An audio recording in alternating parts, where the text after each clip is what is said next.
Jagannath Baldev Subhadra Devi ki, Jai Srila Prabhupada ki, Gaur Premanande.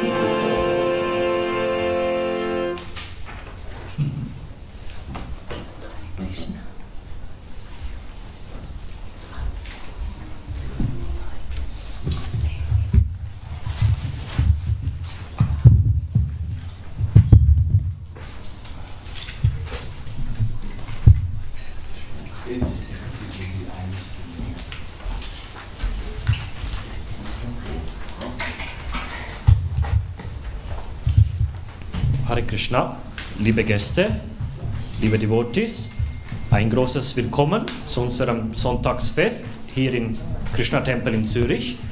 Hare Krishna, dear guests and dear devotees, a big welcome to our Sunday festival at our Krishna Temple in Zurich.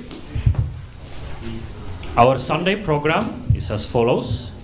We will now have a talk till 5 o'clock. At 5 o'clock you will get a Sunday feast. At 6:15 there will be a guided mantra meditation. At 7 o'clock a temple ceremony, and at 8 o'clock we will have more kirtan or more mantra meditation in form of music. And for today's talk we have a very special guest here, His Grace Dhruta Karma Prabhu. Please welcome him with a big Hari Bol. He's from the USA. He has joined the Krishna consciousness movement in 1974. He's a disciple of His Divine Grace Srila Prabhupada, the founder Acharya of this Krishna consciousness movement. He's a researcher in topics like anthropology, cosmology, archaeology, and Vedic culture, and he has published several books and papers on these topics. Some two very special books are The Forbidden Archaeology, The Hidden History of the Human Race, and the another book, Puranic Time and the Archaeological Record. And he's also a member of the Bhaktivedanta Institute, which was also founded by Srila Prabhupada, which aims at a dialogue and synthesis between science, modern science, and spirituality. And so we are very happy that Prabhu is here with us today. He's going to speak on the topic of cosmology and Vedic culture. Thank you. Hare Krishna. And two things. First of all, does anyone need a German translation? So, braucht jemand eine Übersetzung ins Deutsche? And second thing, please, everyone, please come a little closer, and so we can have a space for latecomers. Hare Krishna. I have the Bhagavad Gita.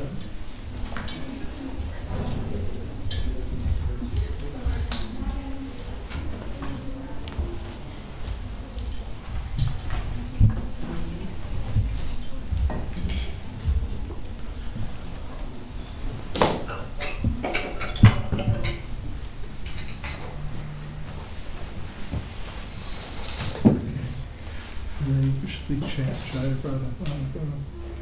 It's up to you.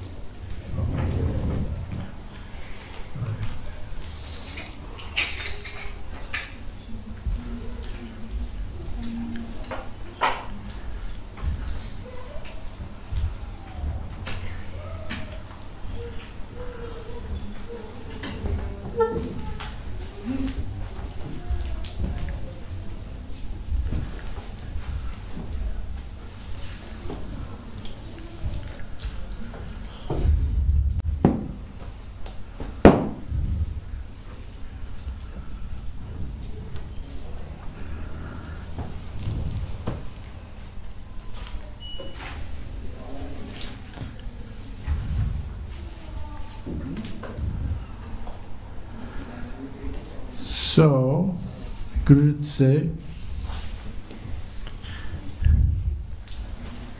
thank you for coming to hear something about cosmology and culture, Vedic culture.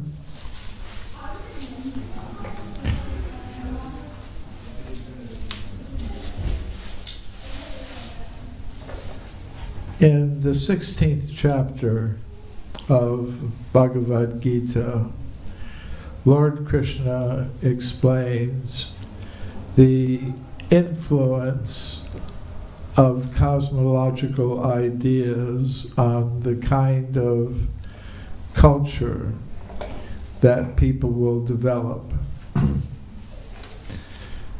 The eighth text in the 16th chapter says, Asatyam apratishtam te jagat ahur anishvaram. So,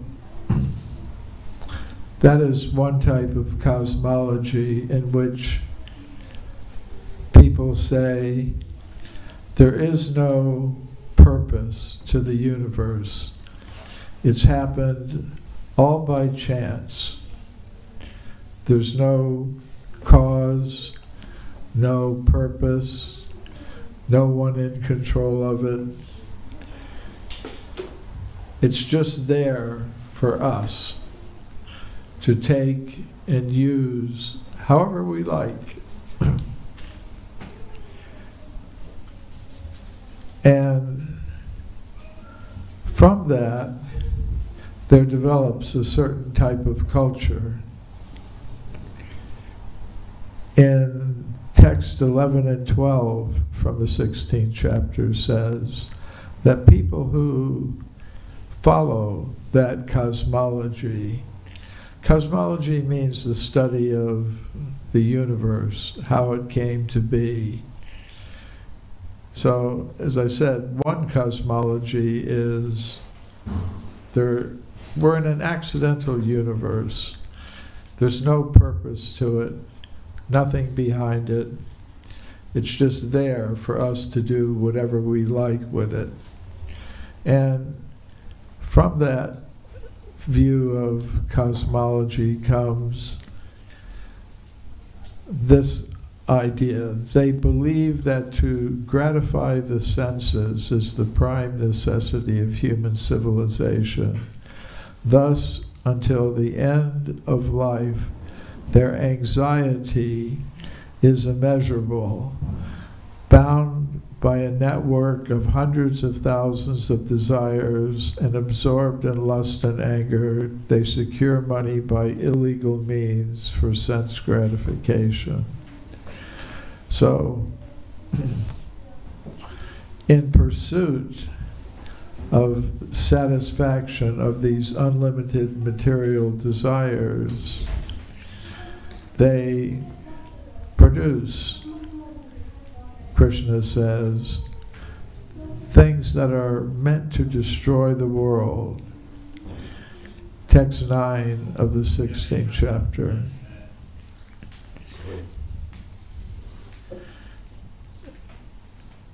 Krishna says, following such conclusions, the demoniac who are lost to themselves and have no intelligence engage in unbeneficial, horrible works meant to destroy the world. So, Krishna spoke these things 5,000 years ago to Arjuna on the battlefield of Kurukshetra. And 5,000 years later, we can see what Krishna is talking about happening in the world around us. The cosmology that is accepted by scientists today is just as Krishna described it 5,000 years ago. Mostly they say there is no controller of this universe. There's no personality behind it. It happened by chance, really. There was some fluctuation of the quantum mechanical vacuum, they say, and from that a universe sprang into existence by the Big Bang, they call it. And that it didn't have to happen, but it did, by chance, by accident. And as far as we ourselves are concerned, we're just an accident as well. They would say, on this planet, in this universe, some chemicals began interacting in the Earth's early ocean. And somehow some of them combined together to form some self-reproducing system, some first single-celled organism. And then that single-celled organism multiplied. And then some of the single-celled organisms somehow or other began to congregate, become a multicellular creature, and it began to reproduce simply by cell division. Then somehow or other it developed a genetic system with a sexual kind of reproduction system. And gradually the multicellular organisms in the ocean, in the water, developed into plants and the first simple animals. And then later, some of them went onto the land and became the land plants. Like in the hills around here, there's so many different kinds of trees and plants. So, and then some of the animals also came onto the land and developed into amphibians and reptiles and some tiny little mammals. And some of them eventually became primitive apes and monkeys, and they were living in the trees. And then maybe 6 or 7 million years ago, they say some of them came down from the trees and began walking on 2 legs. And those eventually became humans like us. But that was just an accident of evolution. It could just as well have been cockroaches ruling the world. So the basic cosmology that modern science has is being taught to everyone through the education system in most countries in the world. So most people have the idea that the universe is a cosmic accident, and we are accidental creatures living in an accidental universe which has no purpose, no controller. The only purpose is the purpose that we give to it. And what is the purpose that we give to it? What kind of culture arises from such a cosmology? Krishna explained it 5,000 years ago. The people under the influence of these ideas will think that to gratify the senses until death is the main purpose of human life. And we see that everyone, practically speaking, in this modern human society thinks that the main purpose of life is to gratify the senses until death, because after that there's nothing. And Krishna says, thus until the end of life their anxiety is immeasurable. People, we can observe, people feel tremendous anxiety because they have unlimited material desires that they'll never be able to fulfill on this level of existence. And as Krishna said, they engage in unbeneficial, horrible works meant to destroy the world. So that's in text 9. And Srila Prabhupada says in his purport, this verse anticipates the invention of nuclear weapons. At any moment, war may take place, and these atomic weapons may create havoc. Such things are solely for the destruction of the world, as indicated here.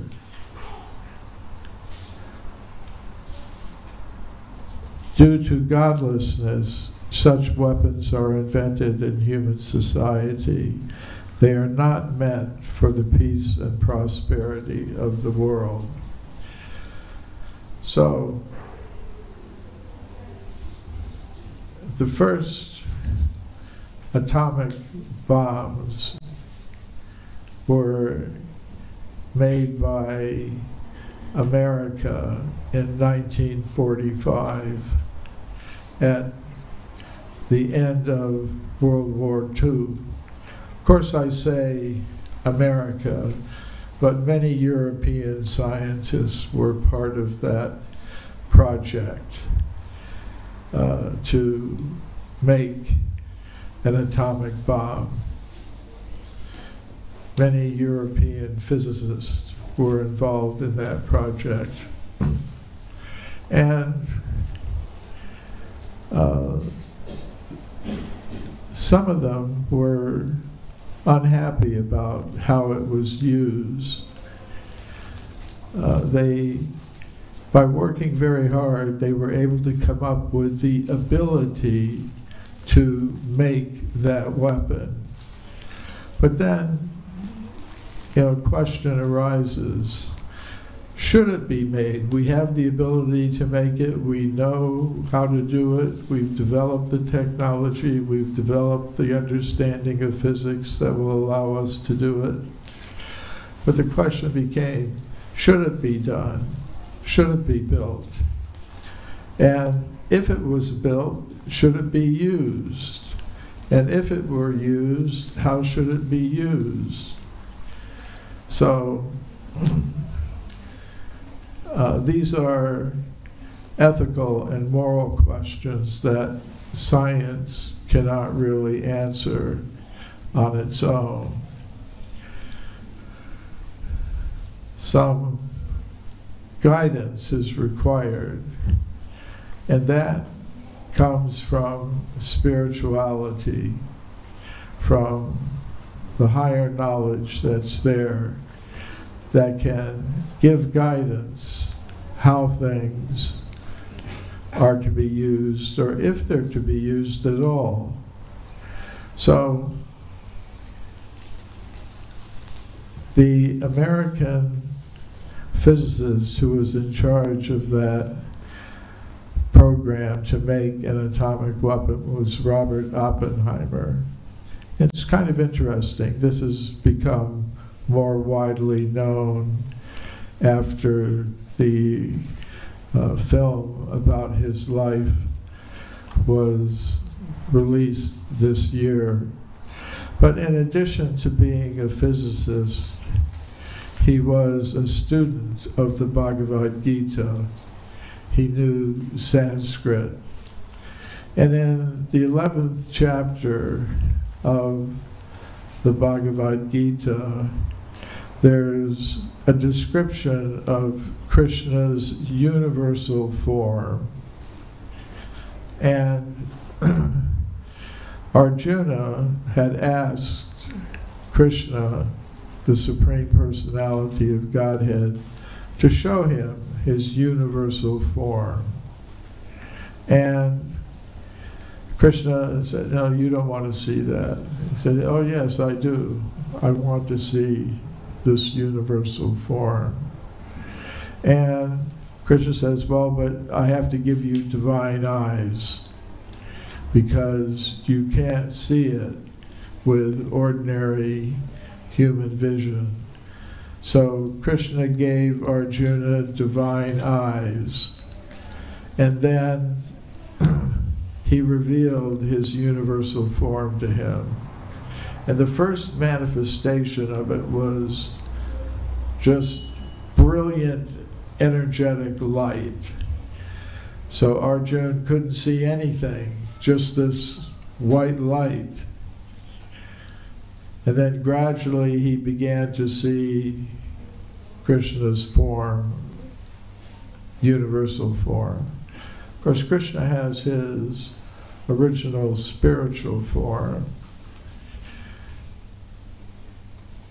But in this universal form, he manifested thousands and thousands of heads and arms and legs, and it was very awe-inspiring.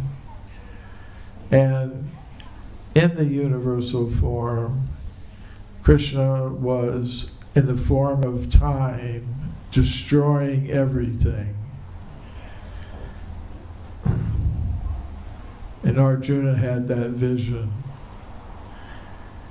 And it was those verses where Krishna says, "Time I am, destroyer of the worlds," that Robert Oppenheimer recited when he saw the first atomic bomb tested, before the American military dropped it on Japan, on Hiroshima and Nagasaki. They tested it to see if it really worked at Alamogordo, New Mexico. And Robert Oppenheimer was there in a bunker looking, with very dark glasses when the bomb was set off.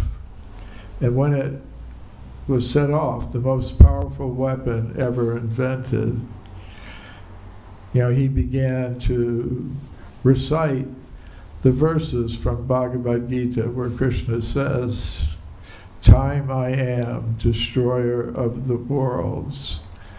And also he recalled descriptions of the universal form where it said it was brilliant, as if you had thousands of suns all gathered together in one place. It was that much energy, that much light, that much heat. So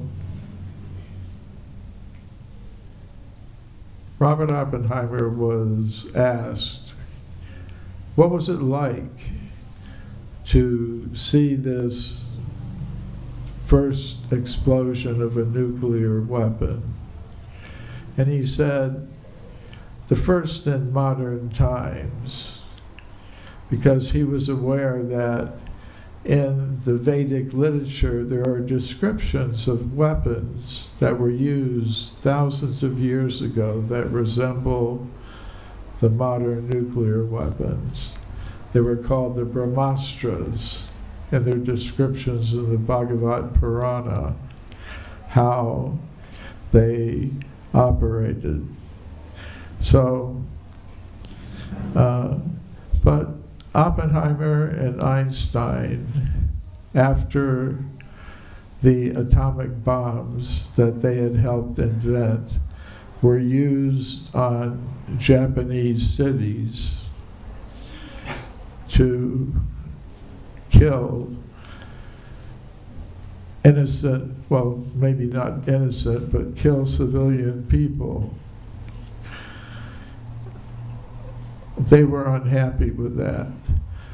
You know, some of the atomic scientists who had been involved in the production of that weapon, they had hoped maybe it could just be a demonstration that the Japanese would see, and not wanting to be bombed with it, they would make peace.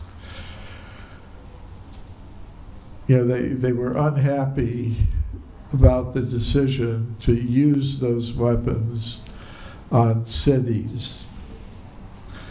So Einstein and Oppenheimer founded a publication and an organization behind it called the Bulletin of the Atomic Scientists.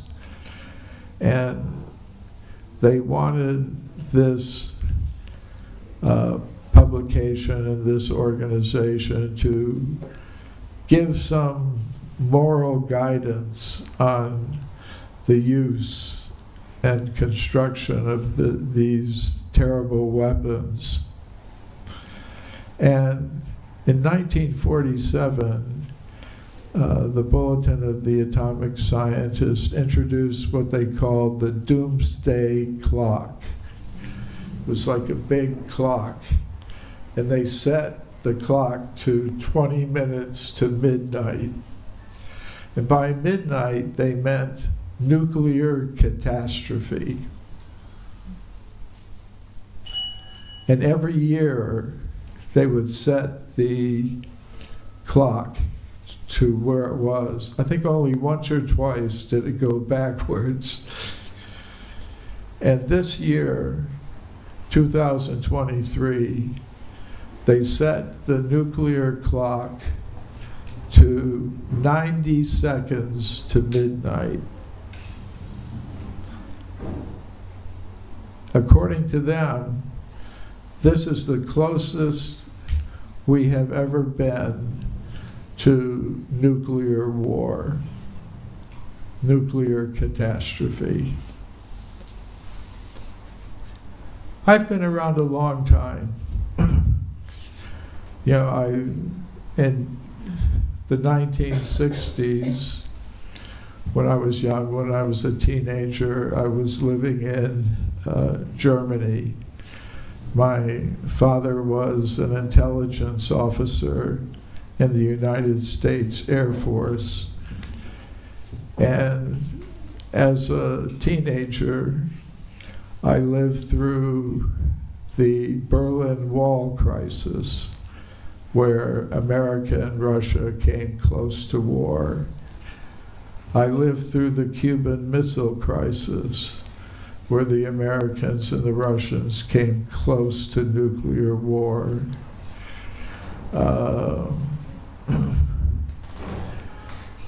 I can remember the American military launched its bombers with nuclear weapons to fly near Russia and go around in circles, just waiting for the the order to come. So, today, major nations are threatening to use nuclear weapons in warfare. So, I hope that doesn't happen, but it's an illustration of this principle that's described by Krishna in the 16th chapter of the Bhagavad Gita.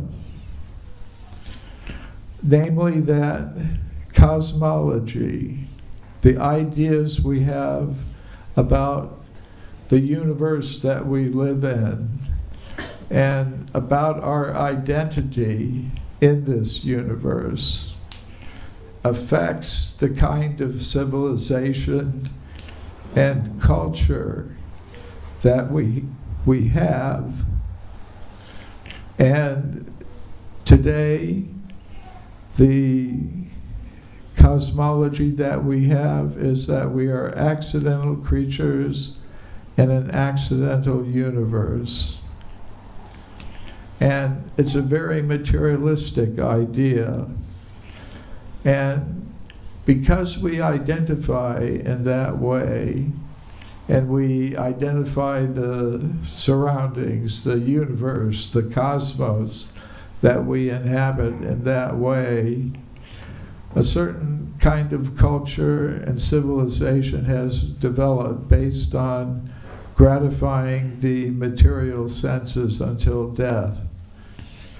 And that means we think the main purpose of human life is to produce and consume more and more material things in competition with each other, individually and collectively. And in the process of doing that, we are, if not ourselves, we're enabling others to create all of these horrible things that are simply meant for destruction. And I'm not just talking about nuclear weapons. Even our ordinary technologies that we use every day are very destructive. We're poisoning the air, poisoning the land, poisoning the water. And in this project of gratifying the senses until death, I mean, some people may believe in God, but what do they pray to God for? They say, please help me gratify my senses until death. Practically speaking, in their practical activities, people who accept God in this way, whether they're Hindu or Muslim or whatever the denomination, they are simply part of this materialistic cosmology. So what is the solution? Okay, there's a problem. It was described by Krishna 5,000 years ago. Today we can see it unfolding in front of us. What is the solution? The solution, part of it is to understand there is a controller of this universe. There is a proprietor. And that, if we understood that there is a controller to this universe, this energy is divine, it belongs to someone, then we would behave in a different way. for ourselves and in relationship to others. You know, if I think I'm a machine made of matter, a machine made of molecules in competition with others for survival, I will behave in a certain way. But if I understood I'm a spirit soul, I am a being of pure consciousness, you are a being of pure consciousness, we're all beings of pure consciousness.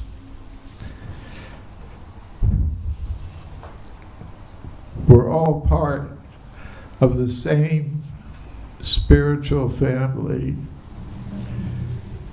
Then we wouldn't divide ourselves up on the basis of nationhood. Yes, my country will prevail. We will conquer everyone. We will destroy our enemies.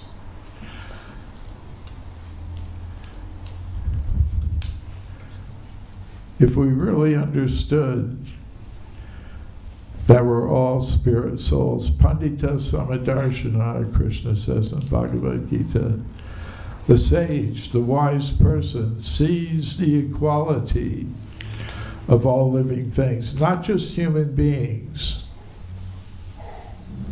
Because there's not only war among nations, we are conducting a war against other species. And that war against the animals, meat eating, is part of the underlying causes that lead to conflict in human society.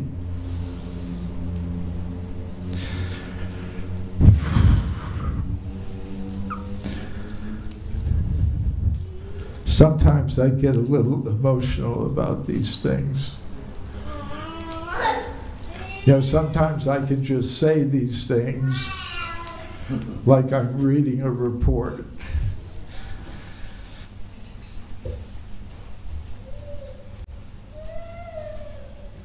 So, that's part of the solution, to understand our real identity. Aham Brahmasmi, I am a spirit soul. And on the level of the spirit soul, we're all equal.